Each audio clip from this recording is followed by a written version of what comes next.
Olá, tudo bem? Eu me chamo Bruno Guimarães, sou sócio e proprietário da firma BG Advogados Associados e hoje nós trataremos sobre o efeito, na minha visão, é um dos principais efeitos na matéria recursal do direito processual civil brasileiro. Em suma, efeito suspensivo atribuído ao recurso, ele visa, como o próprio nome sugere, a suspensão da eficácia da decisão judicial combatida. Houve uma decisão, vamos imaginar um cenário de busca e apreensão, né? Nesse cenário de busca e apreensão, houve aí a concessão da ordem de busca e apreensão liminar, né, por meio de uma decisão interlocutória diante de uma tutela de urgência, em que essa decisão não observou alguns requisitos próprios da ação de busca e apreensão, como é a correta, né, constituição em mora do devedor fiduciário. Como você já deve ter visto, ou eventualmente se você não viu ainda no nosso canal, a constituição em mora ela decorre da notificação do devedor fiduciário por meio de uma carta com aviso de recebimento ou qualquer outro meio que seja enviado ao endereço do devedor fiduciário. E caso este requisito não seja cumprido, há uma clara violação do Decreto-Lei 911 de 69 e, por consequência, a ação de busca e apreensão ela há de ser reconhecida irregular, abusiva, imprópria ou descabida de um pré-requisito de admissibilidade. Nesse cenário, a parte interessada, que nesse caso o devedor fiduciário, a parte que teve o seu carro apreendido, ele deve apontar pelo vício que encontrou no procedimento. Nesse caso, seria um vício ali de procedimento onde o AR não teria, de fato, sido enviado para endereço constante no contrato. Nesse recurso, né, que irá combater essa decisão interlocutória, este será por meio de recurso de agravo de instrumento, recurso ao qual, no Código de Processo Civil brasileiro, não há a imposição do efeito suspensivo obrigatório. Ou seja, não é porque a parte interpõe um recurso de agravo de instrumento que a este recurso será atribuído o efeito suspensivo sob a decisão guerreada, né, diferente do recurso de apelação. Então, veja, para que o efeito suspensivo ele seja concedido no Código de Processo, no Processo Civil brasileiro, há de ser reconhecida a urgência e o perigo da demora da decisão. Então, imagine o cenário, o carro foi apreendido, né? E foi apreendido, diga-se de passagem, com a ausência de um dos pré-requisitos de admissibilidade do recurso.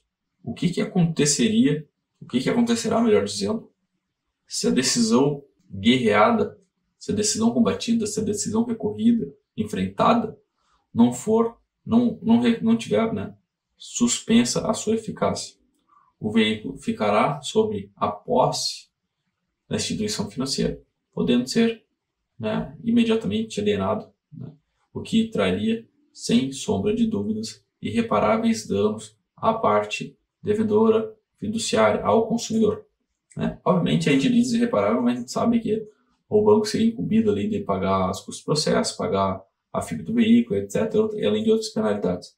Mas num curto período de tempo, né, não haveria necessidade de estar passando por tudo isso, sendo que um mero efeito suspensivo por si só já poderia estar resolvendo esse tipo de situação. Então, em linhas gerais, né, o efeito suspensivo de um recurso, veja, o efeito suspensivo não é da decisão, o efeito suspensivo é do recurso, ele visa a suspender a eficácia da decisão guerreada. Então, na minha visão é o seguinte, existem recursos que haverão, né, a aplicação do efeito suspensivo de forma imediata, com o recurso de apelação, e haverão outros casos que não. Mas, de todo modo, né, o efeito suspensivo ele visa dar uma maior segurança para aquele que recorre. Haja vista que, se há interesse recursal, um requisito também de admissibilidade do próprio recurso, há porque uma legítima situação para que a decisão guerreada seja suspensa. Há um pequeno problema, né, nos efeitos, como há em qualquer outra situação, que é o uso inapropriado desse instituto. A partir do momento que utilizamos de um instituto, ou princípio, ou qualquer outra ferramenta de forma inapropriada, irregular, diga-se de passagem abusivo, nós criamos um precedente oposto àquele que nós gostaríamos. Então, pode ser, né, que uma decisão que concedeu a busca e apreensão sem um pré-requisito de admissibilidade do próprio procedimento de busca e apreensão se guerreado com efeito suspensivo, ok, mas se toda decisão, né, que não for cabível o efeito suspensivo for solicitado o efeito suspensivo, cada vez mais será difícil e a gente conseguir, né, a efetividade da suspensão da decisão, mesmo havendo o direito. Então, há uma parcimônia, né, há uma cautela que o advogado, o operador do direito, ele deve estar tomando quando do pedido da aplicação desse efeito.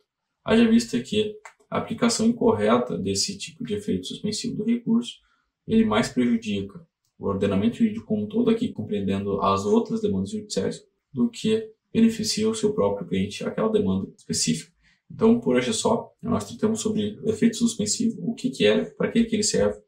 Né? Demos 2 exemplos aí de efeito suspensivo para apelação e recurso de agravatamento e falamos sobre um bônus, né? Sobre um dos malefícios da aplicação do efeito suspensivo. Por hoje é só. Me chamo Bruno Guimarães e a gente vê numa próxima. Tchau, tchau.